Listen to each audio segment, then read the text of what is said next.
y modera Carmen Plaza, que es profesora y además experta en temas de igualdad. Carmen.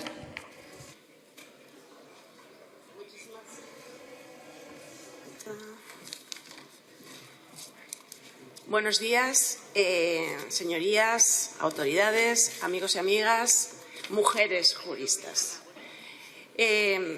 Antes de nada, quiero darle enhorabuena al Ilustre Colegio de Abogados de Madrid por este decimoprimera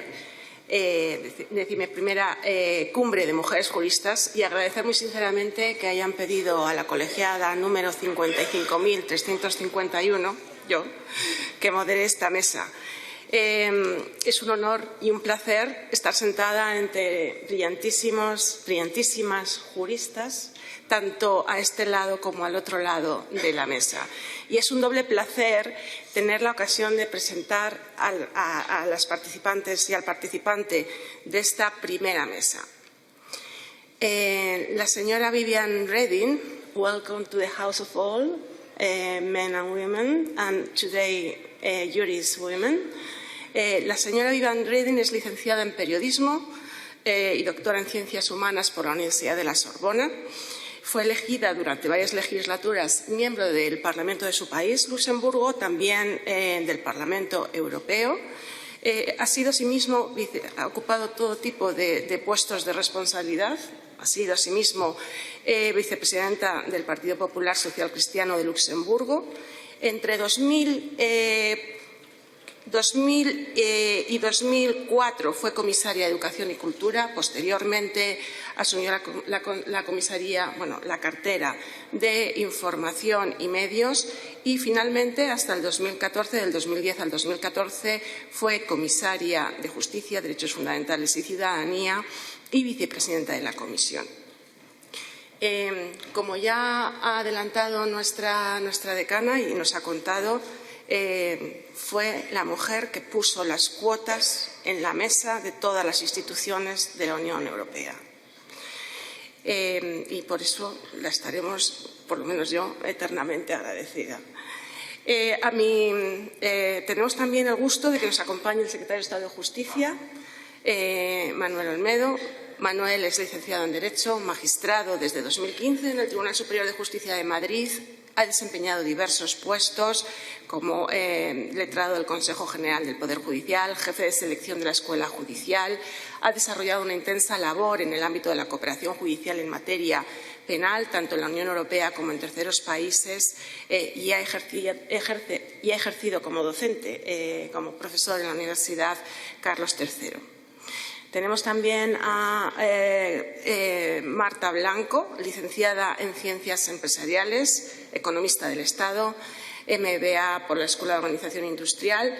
Ha ocupado diversos cargos en la Administración, tanto estatal como autonómica, la Subdirección de Política Comercial, de Deuda Exterior, directora general de Tour España, y asimismo ha sido parte de las juntas directivas de diversas empresas públicas. En la actualidad es la presidenta de COE Internacional, vicepresidenta de Empresas del Comité de Comercio de la OCDE, entre otras responsabilidades, y representante de España del G20 Empower, entre otros cargos. Y finalmente tenemos el gusto de tener también a Cristina Sancho Ferrán, es licenciada en Derecho, máster en Dirección de Comunicación Corporativa, y en la actualidad es la directora de Asuntos Corporativos de Aranzadi La Ley, una de las editoriales más prestigiosas en el ámbito jurídico de nuestro país, y es presidenta desde el año 2020 de su fundación corporativa y presidenta desde el 2022 de la Asociación Española de Ejecutivos y Ejecutivas y Consejeros y Consejeras, EGECOM. Y yo soy Carmen Plaza, actualmente profesora de Derecho Público y directora del Instituto de Derecho Europeo e Integración Regional. Al leer el título de esta cumbre, lo primero que me viene a la cabeza es el mito de Sísifo, el rey de Corinto, que fue castigado por los dioses a subir todos los días una gran piedra hasta la cumbre de una montaña y cuando iba a llegar todos los días caía hacia abajo y tenía que volver a empezar. Bueno, podríamos hablar del mito griego de Sísifa en este caso. Llevamos décadas hablando de alcanzar la cima de la igualdad real. Y llevamos décadas queriendo romper definitivamente los techos de cristal en todas las posiciones de responsabilidad en nuestra sociedad y de toma de decisiones que construyen nuestra sociedad, tanto en el ámbito político como en el ámbito económico, como en el ámbito académico, cultural, de las artes, en todos los ámbitos. Algo imprescindible para alcanzar realmente una sociedad democrática plena en todos los ámbitos. Ciertamente, en los últimos años podemos observar que ha habido grietas importantes en el llamado techo de cristal. Y los datos más recientes, tanto de Naciones Unidas como de como de la Unión Europea o de España, así lo demuestran. Los avances en nuestro caso han sido particularmente importantes en el ámbito público, sobre todo en la presencia de mujeres en el Parlamento, gracias a las modificaciones introducidas por la Ley Orgánica de Igualdad de 2007. Pero en el ámbito económico las brechas siguen siendo especialmente significativas. En la Unión Europea, las mujeres son apenas un tercio de los órganos de toma de decisión de carácter económico en las grandes empresas, y en España estamos también ahí. Desde el título de la mesa quiero comenzar con una pregunta muy simple y una respuesta muy rápida por todas las participantes. Una respuesta que seguramente hace 10 años hubiese sido muy distinta, intuyo, pero vamos a hacer el experimento. ¿Cuotas sí o cuotas no? Empezamos por la señora Reding, que evidentemente la respuesta en su caso es muy obvia. For me it's very easy. I don't like quotas, but I like what quotas do. But the aim is not to have a law. The aim is to have a goal, what this law does.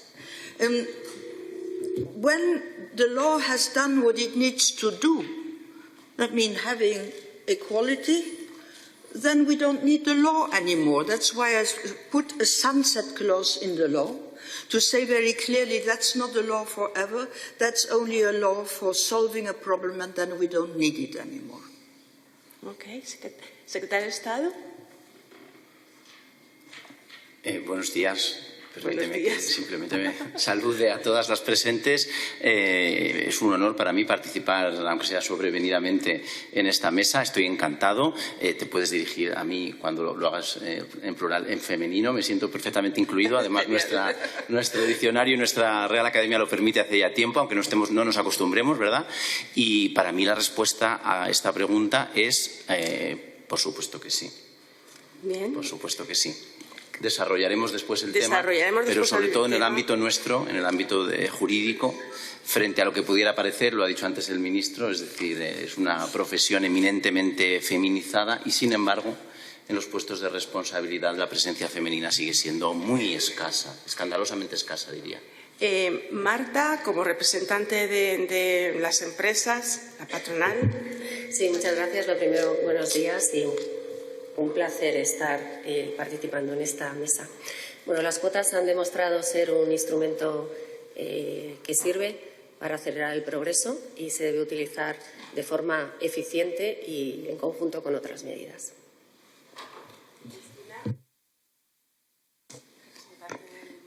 Sí, yo, no voy a añadir mucho más. Estoy a favor de las cuotas con carácter temporal, como decía la señora Reding. El secretario de Estado lo mismo. Yo creo que son necesarias, pero ojalá no hicieran falta y ojalá sean por poco tiempo. Pues unanimidad, cosa que hace 10 años no hubiera sido el caso. O sea, que creo que al final hemos llegado al convencimiento y voy a empezar por unas preguntas a la señora Reding. En 2012, como ya nos han adelantado en la inauguración, usted abanderó, primero dentro de su propia institución, el Colegio de Comisarios en la Comisión Europea y después lo planteó, lo puso encima de la mesa del Consejo y del Parlamento Europeo la propuesta de mujeres en consejos de administración de las empresas. Un instrumento entonces muy polémico porque hasta entonces solamente Noruega había adoptado una ley de cuotas en el 2003. Muchos estados estaban intentando utilizar otro tipo de instrumentos, pero sin embargo usted tuvo la valentía de poner en primer plano de la agenda política de la Comisión una propuesta que sabía que se iba a encontrar con importantes dificultades y obstáculos. La pregunta en parte ya la he contestado al principio en su primera intervención, pero a lo mejor puede abundar un poco más de por qué, frente a viento y marea, sabiendo todas las dificultades, considera que ese era el momento para plantear la propuesta de directiva de mujeres en consejos. ¿Y qué dificultades destacaría que se encontró a lo mejor dentro de su propia institución y fuera en el Consejo y en el Parlamento, quizá menos? I have been 42 years in politics, and in those 42 years, at whatever level I was, I tried to solve problems, analyzing what is going wrong, seeing what can be done in order to solve the problem, and then going for it. So when I had the responsibility of equality after the Charter of Fundamental Rights had become a constitution, I thought it was my responsibility as a political leader at that moment to go for it if I thought it was right. And not to be afraid if others didn't think it was, I should go for this. I had already problems in the Commission itself because it is a college, the Union of the Commissioners, and very many commissioners tried to block me. But in the end, I went through the college. It was a hard bargaining, it was a hard discussion, and I went also out of the Commission to the private world. I went out of the Commission to the women organization and to the men organizations because I had to persuade them too, and it was an interesting time.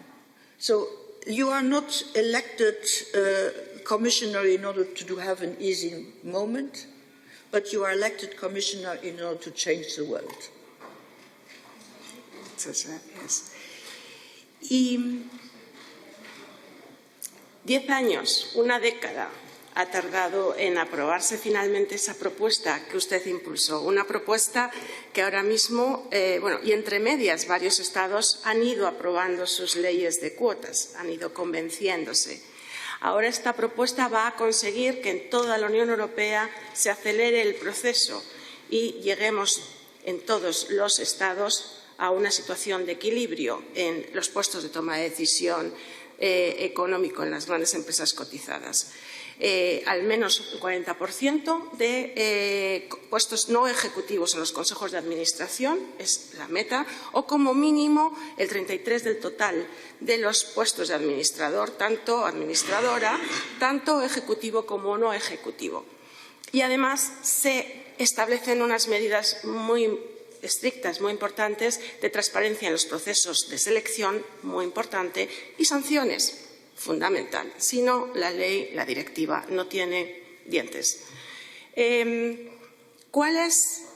¿Cómo valora la actual situación, tanto normativa como de facto, con la que nos encontramos ahora en el conjunto de la Unión Europea, viéndolo ya una década después? Yes, de facto we have countries which are doing very well. France, Italy, Netherlands, Belgium, Sweden, Germany, Finland, Denmark, Austria, Spain comes a little in the middle. And then we have countries who are doing lousily bad. Estonia, Hungary, Malta, Greece, Luxembourg. I'm not proud of my country. What do I see? What helps? In all systems, role models. When young girls see women who have managed to the top, then the young girls compare themselves with those women. They say, well, she's not more beautiful, more intelligent, more smart than I am. I can do the same. And then they go for it. So that is the goal. Not to have our talent vacant, sitting in a corner, but to speak up, to go for it, and to tell to our young girls, you are capable to do it. Go forward. Just get it done.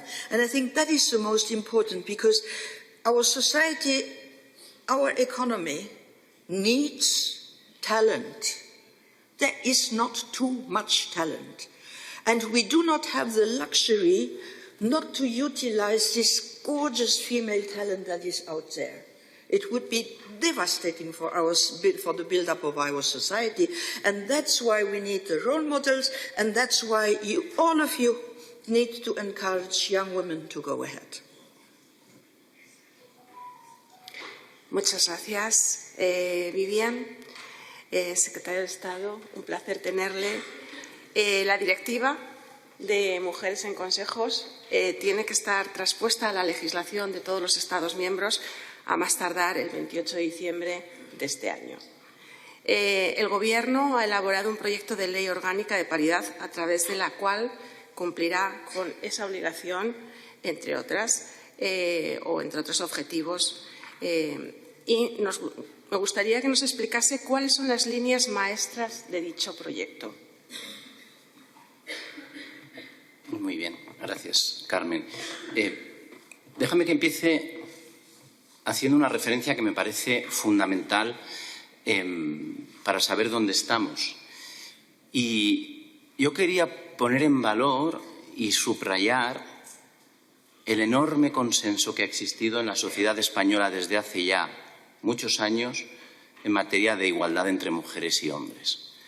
Creo que es este consenso el que realmente puede constituir un motor de progreso y un motor de desarrollo para la sociedad. Porque sabemos que las conquistas sociales y las conquistas en materia de derechos no van, lamentablemente, siempre en una única dirección. La comisaria Reding lo dijo anteriormente. A veces se avanza y otras veces vamos para atrás. No pasa nada. Si son siempre 3 pasos adelante y 1 atrás, nos conformamos. Pero existe ese peligro de involución y existe ese peligro de romper el consenso. Y solo unidos, solo unidas, podemos seguir avanzando en esta materia. Por eso esta ley es tan importante. Yo quería poner de relieve también algunos datos que tenemos ahora mismo a nivel europeo. El European Index of Gender Equality, el índice europeo de igualdad de género, sobre datos de 2001, pero publicados ahora en 2003, otorga a España una puntuación de 74,6 puntos sobre 100. Esto nos coloca en el 4º puesto en ese índice, y esto es una tarea de todas. Esto es una tarea que ha realizado la sociedad española, que cuando quiere es capaz de alcanzar grandes consensos, avanzar como país e incluso, partiendo de posiciones mucho más atrasadas, poder ser ejemplo en algunas políticas, como es el tema de la igualdad o como puede ser el tema sin ninguna duda, de la lucha contra la violencia de género. Desde luego, este índice, cuando lo descompones y lo analizas, pues compruebas que la puntuación globalmente desde 2010 ha aumentado en España en 10 puntos y tenemos una clasificación muy alta en el ámbito de la toma de decisiones desde el poder, una puntuación de 81,1, tercera entre todos los Estados miembros, pero, por contra, tenemos una situación que tiene que mejorar mucho en el ámbito, por ejemplo, de la calidad del trabajo, participación y segregación, donde estamos en el número 17, con 4,3 puntos por debajo de la media. En el ámbito público creo que se han conseguido grandes avances, pero en el ámbito privado seguimos teniendo la necesidad de unas políticas públicas que impulsen esa igualdad material. Se nos olvida a veces que cuando nuestra Constitución dice que los valores de nuestra organización político-constitucional son la libertad, la justicia, el pluralismo y luego dice la igualdad, no es una igualdad formal, es una igualdad material. Entonces, esa búsqueda incesante de la igualdad material tiene que seguir formando parte de un consenso amplísimo de la sociedad española como motor de desarrollo y, concretamente, en este aspecto de la igualdad entre mujeres y hombres. ¿Qué hace la ley de representación paritaria y presencia equilibrada de mujeres y hombres? Alcanzar todavía cuotas o niveles más avanzados de igualdad. En primer lugar, en el ámbito público, con las listas cremallera. Ya se había avanzado en 2007. Esta ley en muchas ocasiones, aparte de transponer la directiva del 2022, continúa una tarea que se inicia en el año 2007 con la Ley de Igualdad y, por fin, tendremos en el ámbito legislativo, en el ámbito ejecutivo, en todos los casos una presencia paritaria gracias a estas listas cremallera que obligan a intercalar puestos entre varones y mujeres. Por otra parte, en los órganos constitucionales igualmente se introduce una composición equilibrada, una composición paritaria. El Consejo General del Poder Judicial, que ya la tiene, pero en todos los demás, en el Tribunal de Cuentas, en el Consejo de Estado, en el Consejo Fiscal. En el ámbito del Gobierno y de la Administración tenemos ahora mismo un Gobierno paritario, tenemos un Gobierno feminista. Yo comparto la afirmación que aquí se ha realizado de que sin feminismo no hay democracia, no hay un Estado social y democrático de derecho. Cualquiera de las tres cláusulas de nuestro Estado, la cláusula de Estado de Derecho, la cláusula de Estado democrático y la cláusula de Estado social, están atravesadas sin ninguna duda por un componente feminista. No hay Estado democrático, no hay Estado de Derecho y no hay Estado social sin una presencia igualitaria de la mujer con el varón en todos los ámbitos. Y en este ámbito del Gobierno y de la Administración se recoge también esa presencia equilibrada. En el ámbito de las secretarías de Estado, en el ámbito de la dirección o personal de alta dirección de las empresas del sector público. Y llegamos al ámbito empresarial, que creo que es donde también las compañeras dirán seguro algo interesante después, pero es donde hay que hacer un esfuerzo mayor, porque se recoge que todas aquellas empresas con más de 250 trabajadores o cifra de negocios superior a 50 millones de euros o un activo superior a 43 millones deberán tener una composición acorde con el principio de paridad, que ya sabemos que es el 40-60% de presencia de ambos géneros. También en las juntas de gobierno de los colegios profesionales, en el concreto ámbito de la abogacía, se han realizado avances enormes. Aproximadamente el 45% de los 145.000 profesionales de la abogacía colegiados en España son mujeres, 55% son hombres, y por eso también en este aspecto la ley incide claramente. Además, es que así avanzamos en el cumplimiento de la Agenda 2030, concretamente del objetivo número 5, y yendo ya a mi ámbito concreto, yo soy juez de profesión. En mi colectivo hace muchos años que las mujeres en las nuevas promociones son mayoría. En mi promoción del año 2003, estamos hablando de hace 21 años, ya éramos, las mujeres ya son mayoría en esa promoción. Y en el ámbito y en el cómputo global, ya lo ha dicho antes también el ministro, las mujeres son mayoría en todos los tramos de edad prácticamente. Y sin embargo, cuando vemos los datos de puestos de dirección de gobierno o en los órganos superiores de la judicatura, pues nos encontramos con cifras realmente lamentables. En el Tribunal Supremo, solo un 22% de mujeres, solo una mujer en la sala civil, 3 en la sala penal, 5 en la sala de lo contencioso administrativo, 3 en la sala social y una mujer en la sala quinta, aquí presente. Presidencias de los Tribunales Superiores de Justicia, 17, uno por cada comunidad autónoma. ¿Cuántas mujeres tenemos presidiendo tribunales superiores de justicia? 2. Audiencias provinciales, una por cada provincia. ¿Cuántas tenemos? ¿Cuántas mujeres hay presidiendo audiencias provinciales? 8. Si, como decía anteriormente el ministro, yo creo que todos los que estamos aquí creemos en el talento, a veces diferente, pero igual de valioso, de todas las personas que conformamos la sociedad, de las mujeres y de los hombres, ¿por qué por el curso natural de las cosas no tenemos esa presencia igualitaria en los puestos de responsabilidad y en los altos tribunales de justicia de nuestro país? Todos nos hemos hecho esa reflexión y se ha escrito mucho y sabemos dónde están las causas y son múltiples y son variadas. Mientras no desaparezcan, las cuotas son absolutamente necesarias. porque si no estamos perdiendo un talento insustituible y un talento irrenunciable para el desarrollo de nuestro país.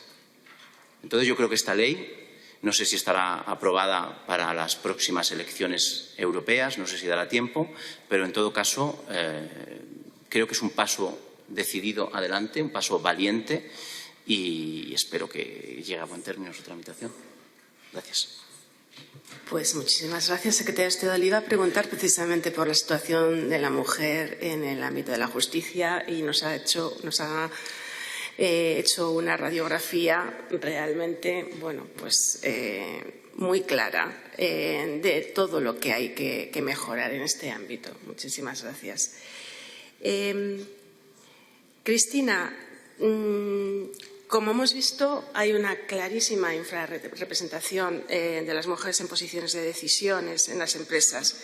Pero en el sector legal en concreto, más allá de lo que hemos visto del sector público, la situación es mucho menos conocida. No hay tantos estudios, tantos datos. ¿Nos podrías contar en qué situación se encuentra en particular el sector legal en España y en Europa?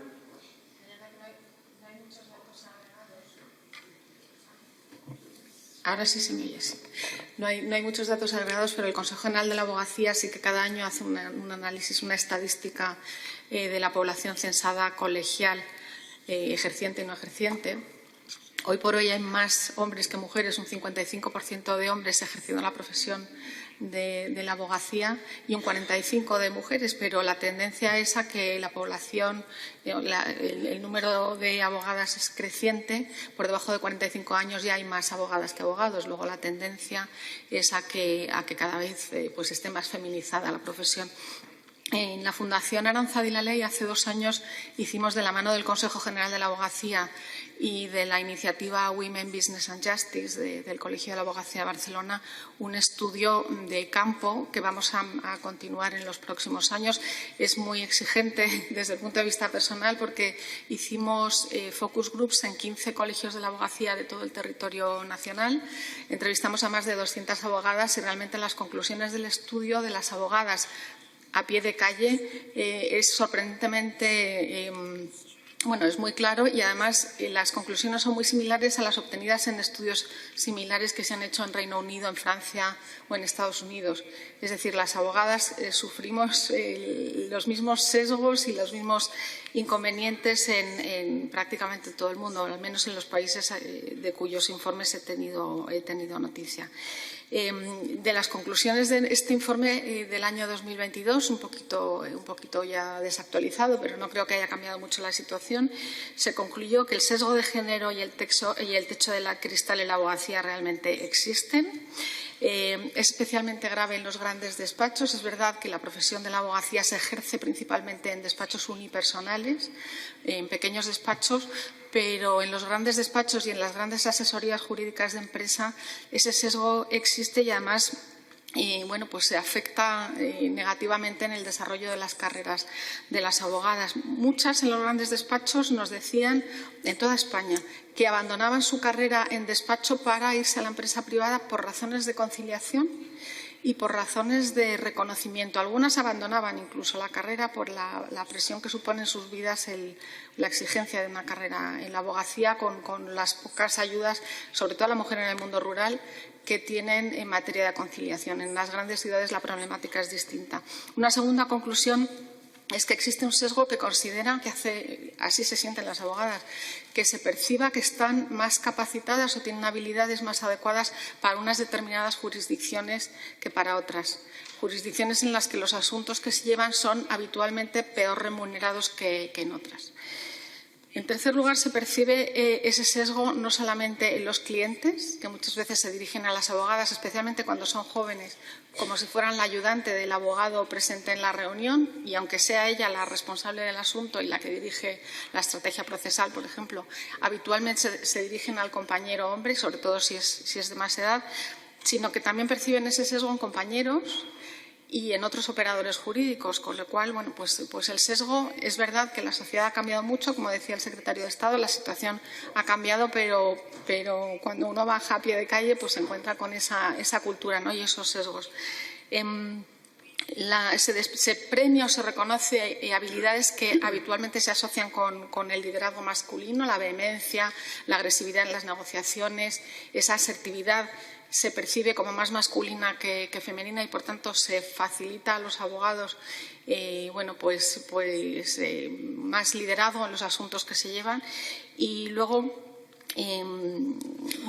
una de las últimas conclusiones es que los asuntos económicamente más lucrativos y las minutas más cuantiosas, estamos hablando en este caso de despachos grandes de la abogacía, están bastante masculinizados. Y yo creo que hemos hablado antes de algunas portadas de periódicos económicos que nos han sorprendido en los últimos años y además hasta hace bien poco, en las que los grandes abogados, los abogados estrella en asuntos como M&A o penal económico, son sistemáticamente hombres. Así que, pues esa es la percepción que tenemos desde la abogacía de a pie.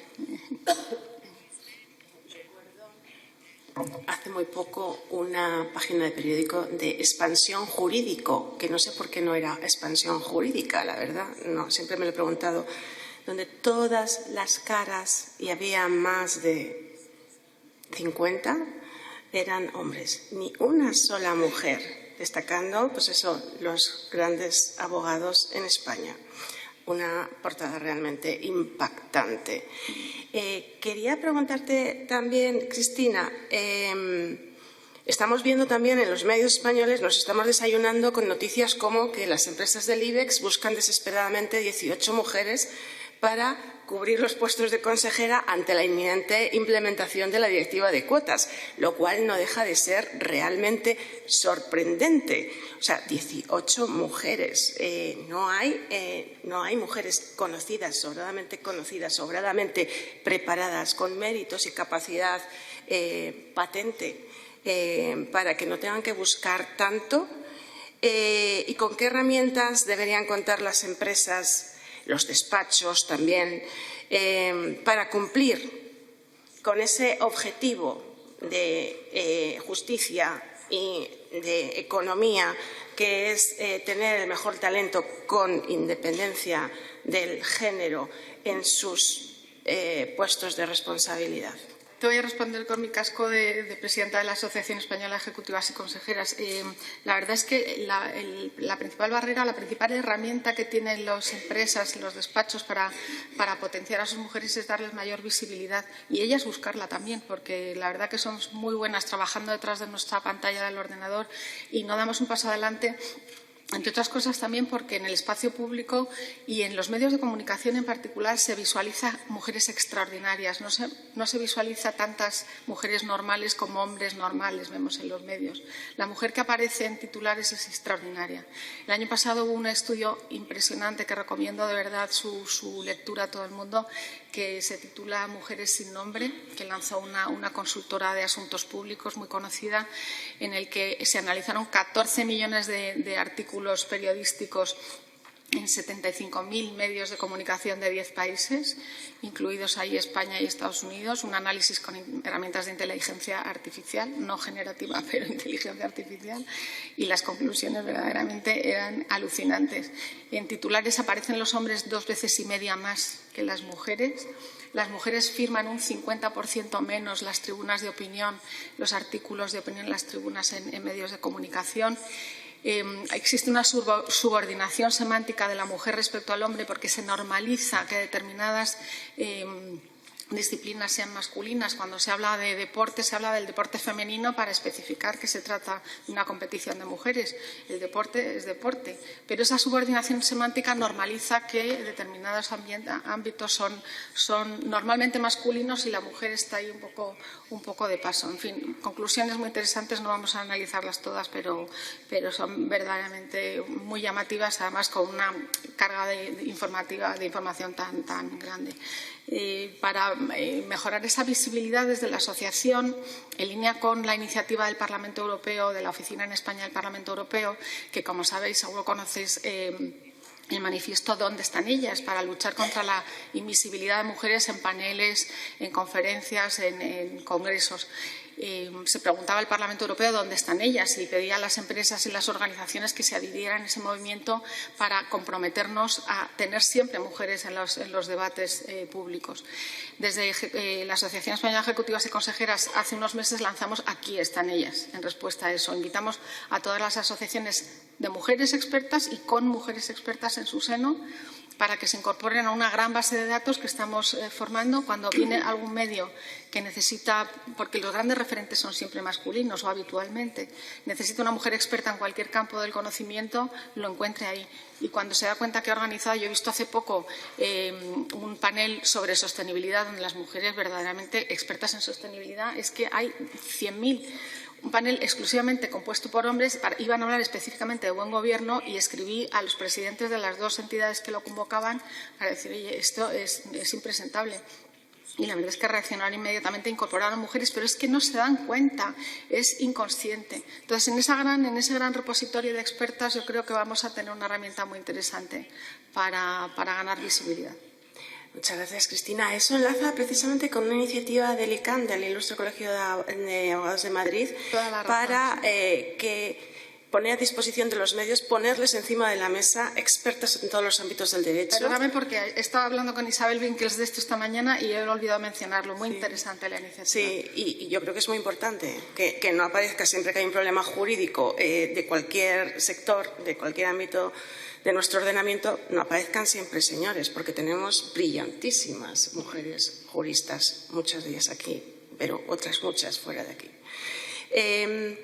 Marta, desde tu experiencia como CEO internacional, ¿cuál es la agenda internacional en términos de igualdad en la actualidad, más allá de lo que es la Unión Europea, donde ya está marcada por la directiva de cuotas? Sí, pues muchísimas gracias. No sé por qué se acopla. Lo primero, vamos a ver, esta conversación que estamos teniendo hoy aquí se está produciendo en todo el mundo. Y yo creo que ese es el primer elemento a destacar. Esta es una agenda global. Y yo que no soy jurista, me disculpo, soy técnico comercial y economista del Estado, nosotros lo vemos en términos económicos. Si en todo el mundo hubiera el mismo número de hombres y mujeres trabajando, el PIB mundial crecería a 28 trillones de dólares americanos. Si uno piensa en el PIB mundial, la aportación de las mujeres es del 37%. Y estamos hablando de que somos el 50% más o menos de la población. Entonces, esto lo que ha provocado es una movilización en todos los países y especialmente en un grupo en el que tengo la gran fortuna de trabajar con representantes empresariales de todo el mundo en el marco del G20. El G20 es el 85% del PIB mundial y 2/3 de la población, donde hace ya 5 años fue precisamente el sector privado, las empresas, las que se movilizaron para decir queremos trabajar para aumentar el número de mujeres en puestos de responsabilidad en el sector privado, precisamente. Y ahí empezamos a trabajar. Y la verdad que es muy enriquecedor salir un poco de la perspectiva doméstica, nacional, incluso europea, porque uno se da cuenta de la diferencia de situación en cada uno de los países, pero que hay elementos comunes en todos los países y las empresas de todos los países. Hay una hoja de ruta absolutamente compartida, pero hay unos que están en la cabeza, otras que están en el medio y otras que están atrás. Ahora bien, ¿estamos seguros de medir bien quién está en la cabeza, quién está en el medio y quién está detrás? Esta es la primera pregunta. No hay medición en muchísimos sitios. ¿De qué estamos hablando realmente? Cuando hablamos de la paridad, cuando hablamos del número de mujeres en puestos directivos, ¿cómo se está midiendo eso? Del G20, únicamente, en 16 países se mide, tenemos un indicador de este tipo. En el caso de España lo tenemos. Y lo tenemos no a través de encuestas, que no digo que no estén bien, están muy bien, sino que lo tenemos en el Instituto Nacional de Estadística, 5.5.2. Eso no está ocurriendo en la mayoría de los países. Por lo tanto, la primera cuestión es el que se pueda incorporar estas mediciones estadísticas, de forma global para poder comparar. ¿Y por qué se quiere comparar? Porque comparar incentiva. Tú incentivas a los gobiernos, incentivas a las empresas. Por lo tanto, esa es una primera cuestión que trabajamos en este marco siempre con los gobiernos. Porque lo segundo es que, además de una agenda global que es súper positivo, ¿por qué? Porque a mí me interesa que la economía crezca en todo el mundo, nos interesa para generar más crecimiento, para generar más empleo, y eso pasa por la paridad. Por lo tanto, eso es lo primero. Pero lo segundo también es que esto es una agenda público-privada. Lo tenemos clarísimo. Esto consiste en medidas implementadas o puestas en marcha por los gobiernos, pero también por parte de las empresas. Esto es compartido, si no es imposible avanzar. Y aquí nuevamente en este grupo algo que hemos visto que me parece muy interesante es cómo también las empresas de todo el mundo se han movilizado para contar cuáles son sus mejores prácticas dentro de las empresas. Tenemos manuales con más de 500, 600 mejores prácticas de empresas de todo el mundo. Y cuando digo de todo el mundo, digo Estados Unidos, digo Francia, digo España, digo Alemania, pero es que también hablo de Arabia Saudí, hablo de India. O sea, qué importante es en estos países que tienen más retraso que las empresas también estén con sus mejores prácticas promoviendo de facto la igualdad y la paridad, en este caso, en los puestos de decisión de las diferentes empresas. Por lo tanto, agenda global, público-privado, importancia de la medición, importancia de dar a conocer las mejores prácticas para las empresas y para los gobiernos. Por cierto, los gobiernos atienden con muchísimo interés qué es lo que está pasando también en el interior de las empresas, para movilizar también este ejercicio. Y luego, por último, sí me gustaría mencionar algunas cosas de las que hablamos, que se escapan un poco del ámbito jurídico, pero para que se vea también cuáles son los asuntos que hablamos de esta manera global con las empresas de todo el mundo, ¿no?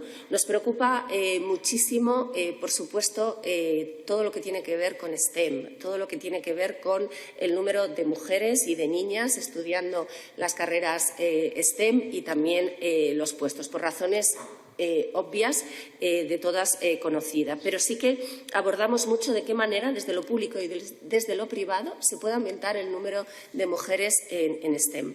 Abordamos también algo que, por cierto, nuestro INE mide, que es el número de mujeres emprendedoras, que claramente es un número muy inferior, que requiere de un análisis. Es un problema de financiación, es un problema de formación, es un problema de relación con el riesgo. En fin, hay muchas cuestiones que nuevamente se pueden abordar desde el ámbito de lo público y lo privado. O sea, esa es la agenda que estamos teniendo en lo internacional, en lo más global. Muchísimas gracias. Vamos un poco justos de tiempo. La señora Reding tiene que coger un avión. Una frase, os voy a pedir una frase a cada uno de los ponentes de la mesa sobre cómo se puede avanzar en el futuro, esa cuesta que todavía nos queda por subir para, con la piedra de Sísifo, romper el techo de cristal. ¿Qué consejos daríais desde la perspectiva de un hombre comprometido a la igualdad, desde vuestra perspectiva, desde vuestras respectivas experiencias? Vamos a empezar en orden inverso. Empezamos Marta Cristina, secretaria de Estado, y terminamos con Viviane Reding. Gracias. Muy brevemente, yo creo que hay un elemento diferencial, por lo menos cuando yo era joven no existía y me parece que es potentísimo, y son las redes de mujeres. Las redes de mujeres internacionales, las redes de mujeres en las universidades, las redes de mujeres en las empresas, formar parte de estas redes. A mí me parece que es un apoyo y es un instrumento que sin duda puede contribuir a acelerar los objetivos que perseguimos. Cristina. Iba a decir lo mismo. Las redes de mujeres son muy importantes, la convicción y desprendernos del síndrome de la impostora, que parece mentira que en un contexto como este de mujeres profesionales y que han salido por sí mismas adelante en la vida haga falta decirlo, pero está demostrado que existe el síndrome de la impostora y que nos tenemos que desprender de él. Las redes de mujeres, por supuesto que sí, y buscar la complicidad de los hombres que están convencidos de que esto es una cuestión no solo de justicia social, sino de mayor competitividad y rentabilidad de los negocios. O sea, que no estamos hablando de ONGs, estamos hablando de negocios, de la economía nacional, como ha dicho Marta, y buscar esa complicidad de los hombres, que hay muchos, aunque normalmente no vienen a estos eventos, la presencia es escasa, pero los hay convencidos. Muchas gracias, Cristina. Pues el hombre de nuestra mesa, secretario de Estado. Qué responsabilidad. Pues yo lo tengo muy claro. Añadiría a lo que han dicho las compañeras la socialización de los cuidados y la corresponsabilidad. Llevamos décadas hablando de una contraposición entre la ética de la justicia y la ética de los cuidados, y nosotros creemos que es posible construir una síntesis, y estamos hablando de la justicia de los cuidados. El cuidado es un valor históricamente privado, históricamente femenino, pero hoy en día tiene que ser un valor también privado, pero sobre todo público y completamente transversal. Hombres y mujeres, ser muy consciente de dónde venimos. Permitidme que yo os cuente una anécdota un tanto personal, íntima, pero es muy importante para que todos aquellos que dicen si ya está todo hecho, no, es que hay que ver de dónde venimos. Mi abuela, yo tengo una hermana, y nos decía, tendríamos como, yo qué sé, me llevo 3 años con ella, pues ella tendría como 12 y yo 15, y le decía, hija, no laves cacharros, no laves ropa, no limpies, que ya he limpiado yo por ti, por tus hijas y por tus nietas.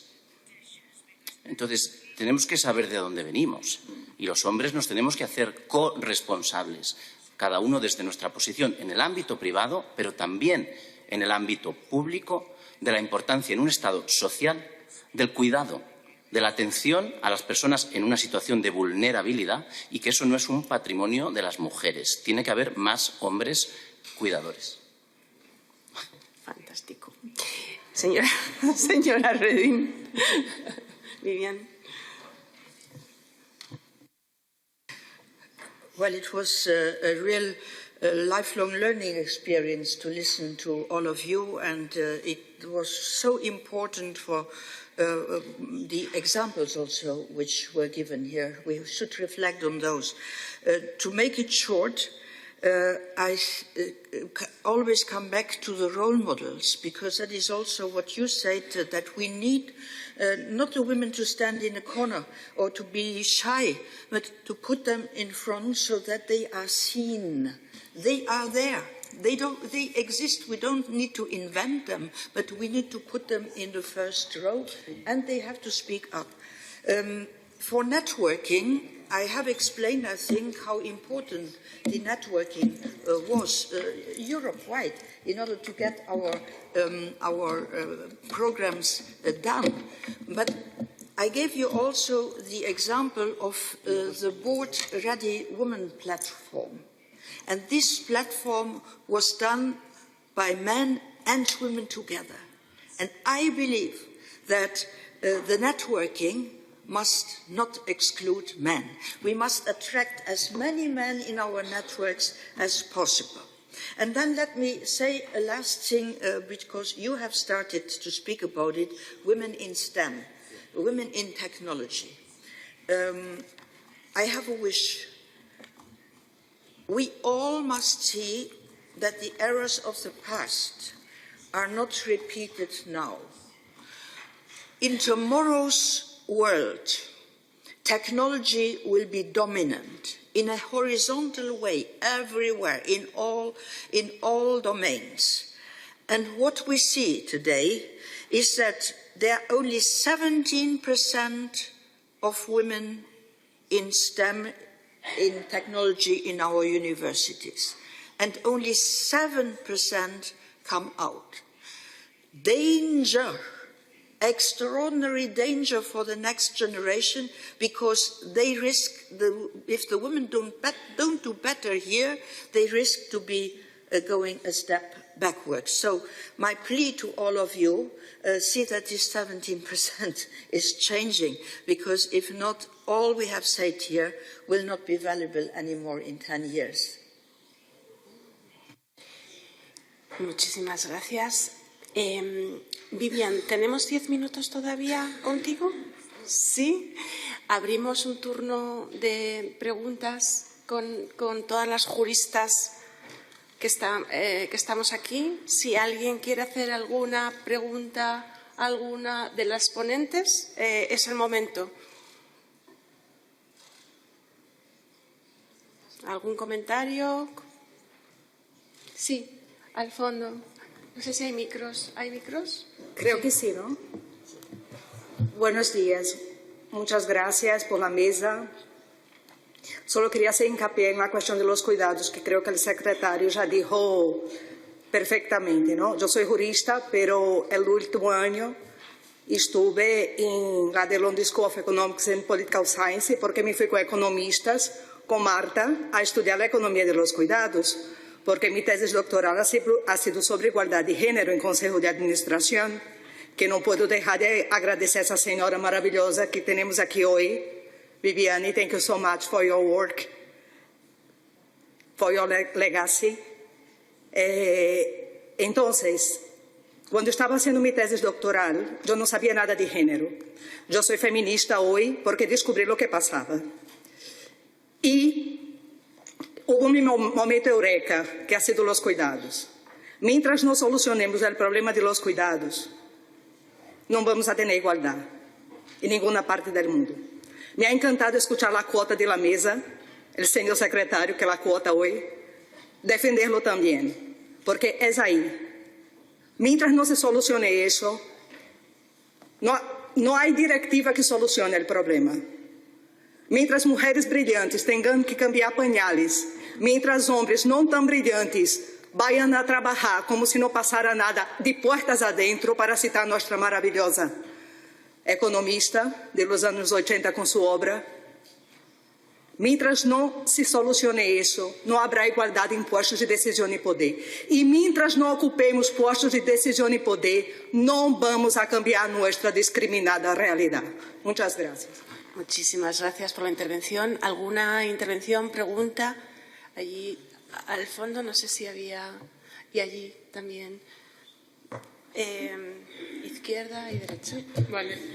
Bueno, en primer lugar, dar las gracias porque ha sido muy motivador escucharos, y a todas las panelistas. Sobre todo mi pregunta va referida hacia las mujeres emprendedoras, porque España tiene su corazón con las pymes y la pequeña empresa, y creo que si no se fomenta pues igual la financiación hacia las mujeres jóvenes emprendedoras, pues va a seguir habiendo ese déficit, y que se puede hacer tanto desde el gobierno como desde la empresa privada, y sobre todo hacer especial hincapié en las mujeres con discapacidad que también quieren emprender, que necesitan muchas más ayudas y que tienen también el mismo potencial, y muchas gracias. No sé quién quiere responder. ¿Alguno? Sí. Recogemos todas las preguntas. Sí, allí también, y ya con ello cerramos la mesa con las respuestas. Buenos días. Agradecer la mención que ha hecho el señor secretario a la violencia de género como un tema todavía pendiente y que hay que resolver para llegar a esa igualdad efectiva. Y preguntar, es muy importante lo que ha dicho sobre el derecho constitucional a la igualdad. Mi pregunta es, ¿para cuándo los derechos constitucionales, los derechos fundamentales en las escuelas? ¿Para cuándo la igualdad en la escuela como un elemento potenciador para la igualdad efectiva, que es de lo que estamos hablando? Gracias. Y recogemos la última pregunta allí. Buenos días. Más que una pregunta era un comentario, y era decir que, por ejemplo, en el sector del arbitraje es uno de los sectores que las mujeres árbitro tienen una ínfima representación, y que, sin embargo, bueno, ahí sí que existen varios estudios, y las varias cortes españolas están haciendo estudios, y sí que con los años, por lo menos por parte de las cortes, hay estudios y se demuestra que las cortes tienen tendencia a nombrar más mujeres árbitros, pero que, sin embargo, cuando son los hombres, porque la mayoría de los abogados de parte en el arbitraje son hombres, sigue siendo una representación ínfima. Y sin embargo, bueno, pues con hay también un movimiento que es el ERAC, el Equal Representation in Arbitration, y que con este pequeño paso, que tienen mucho trabajo por delante, pero que bueno, que sí que se está consiguiendo que muchas mujeres lleguen a tener más visibilidad en el mundo del arbitraje, aunque queda mucho por delante. Ese simplemente era el comentario. Muchísimas gracias por el comentario. ¿Cualquier ponente? ¿Quién quiere responder a las preguntas? Marta, Vivian, el secretario de Estado, por este orden. Yo muy brevemente sobre las emprendedoras. Desde 2015 tenemos datos en España sobre el número de mujeres empresarias que crean una empresa y la verdad que está plano, con lo cual ahí hay un problema. Pero en identificación, diagnóstico, financiación, fundamental, más STEM, eso también es fundamental, y una vocación más internacional, porque las empresas, las startups y demás tienen esa vocación internacional y sobre eso todo un desarrollo. Muchas gracias. ¿Quién quería contestar también? Vivian, por favor. Yes, I wanted to say something about caregivers.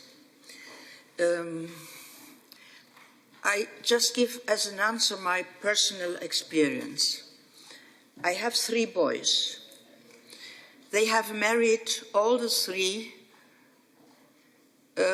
career women.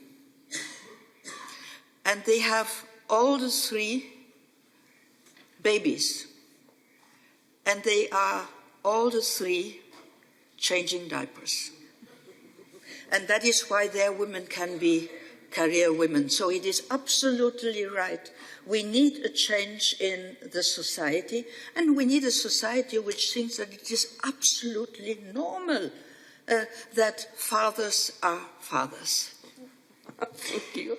Secretario de Estado, la última palabra. Totalmente de acuerdo. Y simplemente el tema de los cuidados me parece fundamental y es donde hay que llevarlos a las escuelas. Es un tema educativo.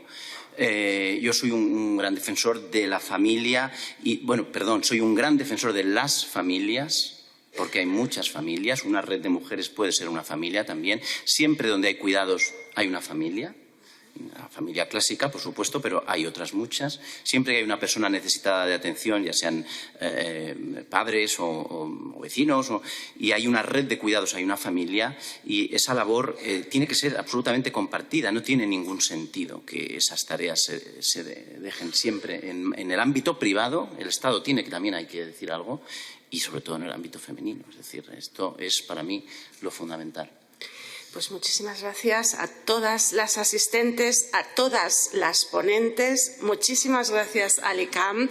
Muchísimas gracias a su Comisión de Igualdad. Tenemos aquí a Estela Martín, a su presidenta, Isabel, por supuesto al decano. Cerramos con esto la sesión. Muchas gracias.